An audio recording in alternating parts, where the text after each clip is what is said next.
l'islam, le matérialisme, la famille et les pressions sociales. Voilà autant d'obstacles à la croissance du royaume de Dieu en Tunisie. La société tunisienne est une des plus ouvertes et des plus progressistes du monde arabe. Et pourtant, il y a peu de chrétiens et le prosélytisme est interdit par la loi. Beaucoup de Tunisiens sont fermés à l'évangile.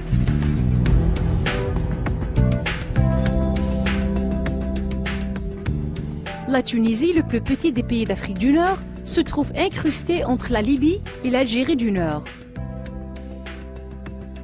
La célèbre cité phénicienne du Carthage fut fondée et c'est de là que se sont mis en route l'armée d'Hannibal et ses éléphants. Plusieurs pères de l'Église, dont Cyprien, Augustin et Tertullien, sont directement liés à l'Église tunisienne, alors très florissante. C'est sous leur influence que la doctrine de l'Église chrétienne a pris forme et leurs écrits continuent aujourd'hui d'éclairer les croyants. Durant les premiers siècles après la mort de Jésus-Christ et jusqu'au temps de la conquête arabe de l'Afrique du Nord au 7e siècle, beaucoup de chrétiens tunisiens sont morts martyrs pour leur foi. Sous la domination musulmane, l'Église finit par disparaître. La Tunisie devient un important centre de pouvoir et des études islamiques et elle le restera jusqu'au moment de la colonisation par les Français au 19e siècle.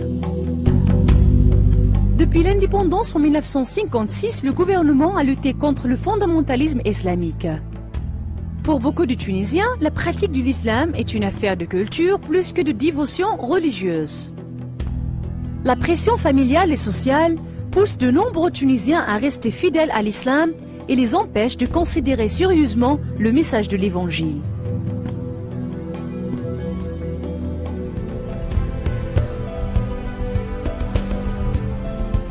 Les liens économiques de la Tunisie sont étroits avec des pays européens. La relative affluence d'une bonne partie des Tunisiens et la stabilité politique et économique sont créés un climat de satisfaction et une certaine complaisance face aux besoins spirituels.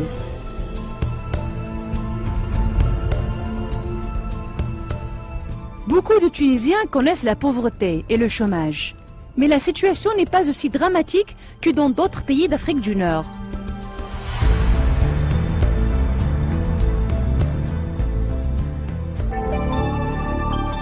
On estime à 55% la population de moins de 25 ans.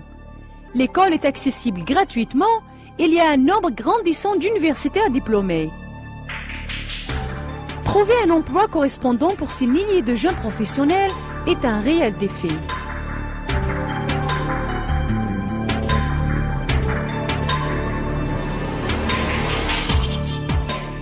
La Tunisie fait figure de proue dans le monde arabe en ce qui concerne le statut légal de la femme.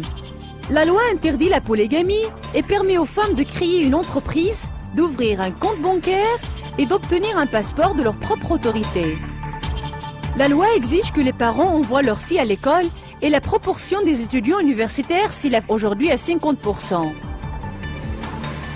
La moitié des médecins et le tiers des avocats tunisiens sont des femmes. La société tunisienne continue à changer.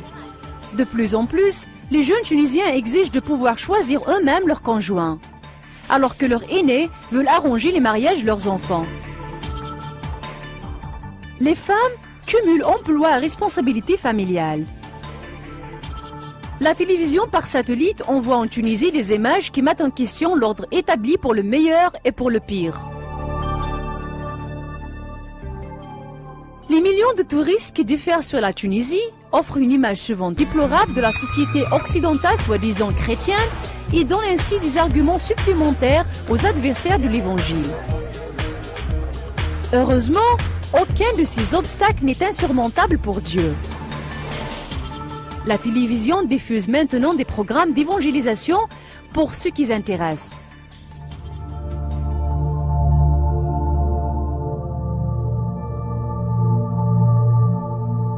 Le mouvement de prière Réveille-toi Tunisie, lancé en 1999, a percé une brèche spirituelle. Le nombre de croyants et le nombre d'églises de maisons se sont multipliés. Mais le chemin y reste encore long. Il n'y a qu'une poignée d'églises de maisons et qu'une centaine de croyants. Ils ont besoin des chrétiens de par le monde pour les épauler dans la prière. 10 millions de Tunisiens musulmans ont besoin de vos prières pour que leurs yeux s'ouvrent et qu'ils aient soif de connaître Jésus, pour que leurs oreilles entendent la bonne nouvelle et pour qu'ils la reçoivent. Les croyants continuent à grandir en grâce, en maturité et en nombre malgré les persécutions et les obstacles à la foi. Beaucoup témoignent avec courage et ont la vision de faire connaître la bonne nouvelle à leur peuple. Les croyants tunisiens ont besoin de la prière de leurs frères chrétiens pour qu'ils soient fermes dans la foi, surmontent les obstacles, remportent la victoire et voient leur peuple se tourner vers le Seigneur. Vos prières auront un impact éternel sur la vie des croyants tunisiens et sur celle de ceux qui viendront au Seigneur par la suite. Voulez-vous vous engager dans ce combat par la prière ?